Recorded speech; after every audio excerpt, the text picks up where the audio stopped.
আসসালামু আলাইকুম viewers, welcome করছি আবার একটা নতুন ভিডিওতে। বন্ধুরা আজকে যে ভিডিওটি আমি শেয়ার করতে চাচ্ছি আপনাদের সামনে, এটি একটা হচ্ছে ফাইল শেয়ারিং অ্যাপস। সেই ফাইল শেয়ারিং অ্যাপ, যে অ্যাপসটির মাধ্যমে আপনি যদি কোনো ফাইল শেয়ার করেন, তাহলে ফাইলটি কোনো ক্লাউড স্টোরেজে জায়গা দখল না করে শুধু এক ডিভাইস থেকে আরেক ডিভাইসে স্থানান্তর করতে সম্ভব। তো চলুন কথা না বাড়িয়ে চলে যাই আমার মূল ভিডিওতে। আশা রাখি এই ভিডিওটি আপনাদের ভালো লাগবে, আর যদি ভালো লেগে থাকে তাহলে অবশ্যই এটা শেয়ারকে অন্য কেউ দেখার সুযোগ করে দিবেন।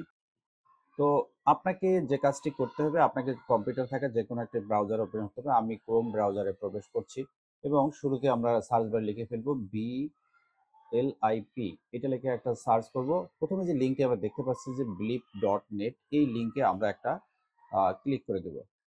তো ক্লিক করার সঙ্গে সঙ্গে এরকম থাকবে। প্রথমে যে দেখেছি ইওর ইমেল এবং ফ্রি ডাউনলোড রয়েছে, আপনারা এখানে যদি ডাউনলোড করেন তাহলে আগে আপনাকে ইমেল নাম্বারটি অবশ্যই দিতে হবে। তো আমরা কি করব, এখানে ডাউনলোড ক্লিক করবো না, ফ্রি আমরা যাব উপরে ডাউনলোড যে কথাটি রয়েছে এখানে একটা ক্লিক করে দেবো। আপনারা দেখতে পাচ্ছেন উইন্ডোজের জন্য এটির পাশে যে ডাউনলোড বাটনটি রয়েছে, এই ডাউনলোড বাটনে একটা আপনি ক্লিক করলে ডাউনলোড প্রক্রিয়া শুরু হয়ে যাবে। তো আমি এটা ডাউনলোড অলরেডি করেছি এবং ইনস্টল করেছি। তো আমি আমার কম্পিউটারে থাকা যে বিলিপ রয়েছে এটা আমি এখন ওপেন করছি। তো আপনি যখন ওপেন করবেন ফার্স্ট টাইম, আপনাকে এখানে সাইন ইন একটা অপশন থাকবে। সেখানে একটা ইমেইল নাম্বার আপনাকে দিতে হবে। ইমেইল নাম্বারটা দেওয়া হলে আপনার ইমেইলে একটা ওটিপি চলে যাবে। সেই ওটিপি 6 ডিজিটের ওটিপিটা এখানে প্রবেশ করলে আপনার সাইন ইন সফলভাবে সম্পন্ন হবে। তো বন্ধুরা, এইভাবে আপনি আপনার সাইন ইন সম্পন্ন করবেন। তারপরে যেটি করতে হবে, আপনাকে আপনার মোবাইলে যে প্লে স্টোর রয়েছে সেই প্লে স্টোরে আপনাকে চলে যেতে হবে। তো আমি এখন আপনাদেরকে দেখাতে চলছি যে আমার মোবাইল, এটা হচ্ছে আমার মোবাইল স্ক্রিন। আমি মোবাইল স্ক্রিন এটা ব্ল্যাক, আচ্ছা আমি এটা একটু সরিয়ে নিচ্ছি। তো এই যে আমার স্ক্রিনে দেখতে পাচ্ছেন এখানে, সরি, আমার স্ক্রিনে রয়েছে এখানে প্লে স্টোর রয়েছে। এই প্লে স্টোরে টাচ করে দেব।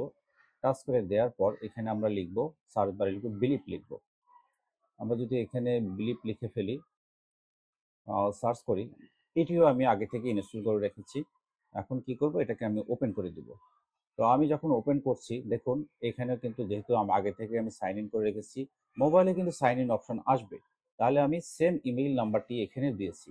তাহলে কি হলো, আমি একটু থ্রি ডটে ক্লিক করে দেখি, এখানে একটা টাচ করে দেখি, নিচে রয়েছে সেটিং রয়েছে। আপনারা দেখতে পাচ্ছেন এখানে যে ইমেইলটি আমার দেওয়া রয়েছে, আমি এখন আমার কম্পিউটার থাকা সেটিং যে অপশনটি রয়েছে এখানে চলে আসি। ঠিক এখানে একই ইমেইল আমি ব্যবহার করেছি। তাহলে যে কাজটি হবে, আমাকে এই যখন আমি কোনো ফাইল সেন্ড করব তখন আমাকে অ্যাকসেপ্ট করতে হবে না। তো আমি এখন দেখব যে কোনো একটা ফাইল সেন্ড করে দেখি। তো এই জন্য আমাকে কাজ কি করতে হবে, লেনোভো যে লেখা রয়েছে আমার মোবাইলে সেখানে আমি টাচ করে ফেললাম। এরপর দেখুন নিচে রয়েছে photo and video, file, camera, audio. তো আমি এখান থেকে যে ফটো অ্যান্ড ভিডিও রয়েছে এখানে টাচ করে দেবো। দেওয়ার পরে দেখুন প্রথমে একটা আমার একটা কয়েক মিনিট, 1 মিনিট 45 সেকেন্ড ভিডিও রয়েছে। আমি এই ভিডিওটি আমি টাচ করে ফেললাম এবং নিচে ডান কথাটি রয়েছে ডান করে দিলাম। তো বন্ধুরা দেখুন এখানে চলে আসতেছে। দেখুন এখানে 27 মেগাবাইট পার সেকেন্ড চলে আসতেছে। এটা একটু চলে আসুক। এর পাশে আমি কিছু তথ্য আপনাদের জানিয়ে দেই। ব্লিপ হলো একটা হচ্ছে পির টু পির ফাইল শেয়ারিং প্ল্যাটফর্ম। অর্থাৎ আপনার ফাইল কোনো সার্ভারে আপলোড না হয়ে সরাসরি এক ডিভাইস থেকে আরেক ডিভাইসে ট্রান্সফার হয়। এর সবচেয়ে বড় সুবিধা হলো আপনি বড় ফাইল দ্রুত পাঠাতে পারবেন এবং অনেক ক্ষেত্রে কোনো নির্দিষ্ট সাইজ লিমিটও থাকে না। এখন আসি নিরাপত্তার কথায়। বিলিভ তাদের ট্রান্সফার সময় আধুনিক এনক্রিপশন যেমন TLS 1.3 ব্যবহার করে, যা ডেটা হ্যাক হওয়া থেকে আপনাকে রক্ষা করবে। এছাড়াও ফাইল সরাসরি ডিভাইস টু ডিভাইস যাওয়ার কারণে আপনার ডাটা কোনো ক্লাউডে জমা থাকে না, যা অনেক ক্ষেত্রে প্রাইভেসি বাড়ায়। যেহেতু এটি সরাসরি ফাইল ট্রান্সফার সিস্টেম, তাই আপনি যদি অজানা বা সন্দেহজনক কারো কাছ থেকে ফাইল গ্রহণ করেন তাহলে সেই ফাইলের ভিতর ম্যালওয়্যার বা ভাইরাসও থাকতে পারে। তো মানে প্ল্যাটফর্মটি নিজে নিরাপদ হলে ব্যবহারকারী সতর্কতা এখানে অনেক গুরুত্বপূর্ণ। তো বন্ধুরা, আমার ফাইল ডাউনলোড প্রায় শেষের পথে। দেখুন বন্ধুরা, এখন কোথায় পাবেন, যে শো ইন, সরাসরি যদি আমরা পেতে যাই তাহলে আমরা যে নিচে রয়েছে শো ইন ফোল্ডার, তাহলে দেখতে পাচ্ছেন বন্ধুরা এখানে ডাউনলোড ফোল্ডারে আমার ফাইলটি কিন্তু চলে এসেছে। আমরা এখন দেখি, চেষ্টা করি, যে কম্পিউটারে রয়েছে বিলিপ রয়েছে। আমরা এখানে দেখতে পাচ্ছেন আমার এখানে নোট 3 লেখা রয়েছে, তার মানে এটা কম্পিউটার। এই নোট 3 তে একটা আমি ক্লিক করে দিলাম। এই নোট 3 তে ক্লিক করে দেবো, এটি আমার মোবাইল ডিভাইস। তো আমরা এখন দেখি যে এখানে যে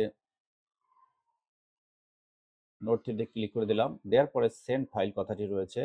তো আমি এখান থেকে একটা পিডিএফ ফাইল রয়েছে, এটি ওপেন করি। তো দেখুন বন্ধুরা, এটি কিন্তু অলরেডি আমার মোবাইলে চলে এসেছে। তো এইভাবেই আপনারা আপনারা মোবাইল থেকে আপনার কম্পিউটার কোনো প্রকার অনুমতি ছাড়াই এটাকে আপনি গ্রহণ করতে পারবেন। কেন অনুমতির প্রয়োজন হয় না সেটি আমি আপনাদের দেখিয়ে দেই। দেখুন এখানে সেটিংয়ে আসলাম। এখানে একটা অপশন রয়েছে যে অটো অ্যাকসেপ্ট, তার মানে from my device. From my device কি? মানে আপনার ল্যাপটপ এবং আপনার মোবাইল ফোন যেখানে আপনি নিজের একটি ইমেইল দ্বারা সাইন ইন করেছেন। এবার যদি আমি আপনাদেরকে আহ, দেখাতে চাই যে আপনি যদি অন্য কাউকে যদি ফাইল পাঠাতে চান তাহলে সেটা কিভাবে পাঠাবেন? তো এই জন্য ওই যে রয়েছে, আমরা ক্লিক করলাম মোবাইলে। দেখুন আমরা এখানে যদি সেন্ড টু আদার পিপল রয়েছে, এখানে ক্লিক করলে হবে না। আমাদের কি করতে হবে? একটু ব্যাকে আসতে হবে। আমরা সেন্ড টু আদার পিপল এবং উপরে যে সার্চ বারটি রয়েছে এখানে একটা ইমেইল নাম্বার টাইপ করতে হবে। কোন ইমেইল নাম্বার? যে ইমেইল নাম্বার দিয়ে বিলিপ অ্যাকাউন্টটি সাইন ইন করা রয়েছে। তো আমি এখানে আমার আরেকটি অ্যাকাউন্ট সাইন ইন করা রয়েছে, সেটি আমি এখানে টাইপ করি। দেখুন এখানে টাইপ করার সঙ্গে সঙ্গে এখানে ইমেইল নাম্বারটি চলে এসেছে। তো এখানে যদি টাচ করি তাহলে আমি অতি সহজেই সেই কাঙ্ক্ষিত গন্তব্যে আমার ফাইলটি পাঠাতে পারবো। এখানে আরেকটি লক্ষণীয় বিষয়, আমরা পুনরায় এই একই জায়গায় যাই। এখানে সরি, যদি আমরা এখানে কোনো আংশিক টাইপ করি, টাইপ করার সঙ্গে সঙ্গে কিন্তু এখানে আপনাকে কিন্তু সাজেশন আকারে আসবে, কিন্তু এটা আপনি নিশ্চিত না হয়ে কোনো ইমেইল টাচ করবেন না। এজন্য কি করতে হবে? আপনাকে পূর্ণাঙ্গ ইমেইলটি এখানে টাচ করতে হবে, তাহলে আপনি সঠিক গন্তব্যে ফাইলটি পাঠাতে পারবেন। তো এই বিলিপ অ্যাপ কি আসলে নিরাপদ? হ্যাঁ, অবশ্যই বিলিপ অ্যাপ নিরাপদ। তবে যে বিষয়টি আপনাকে খেয়াল রাখতে হবে, অজানা সোর্স বা অপরিচিত কোনো ব্যক্তির কাছ থেকে ফাইল আদান প্রদান করবেন না, তাহলে আপনি নিরাপদ। সবাই ভালো থাকবেন, সুস্থ থাকবেন, এই কামনা শেষ করছি আজকের মতো ভিডিও। আল্লাহ হাফেজ।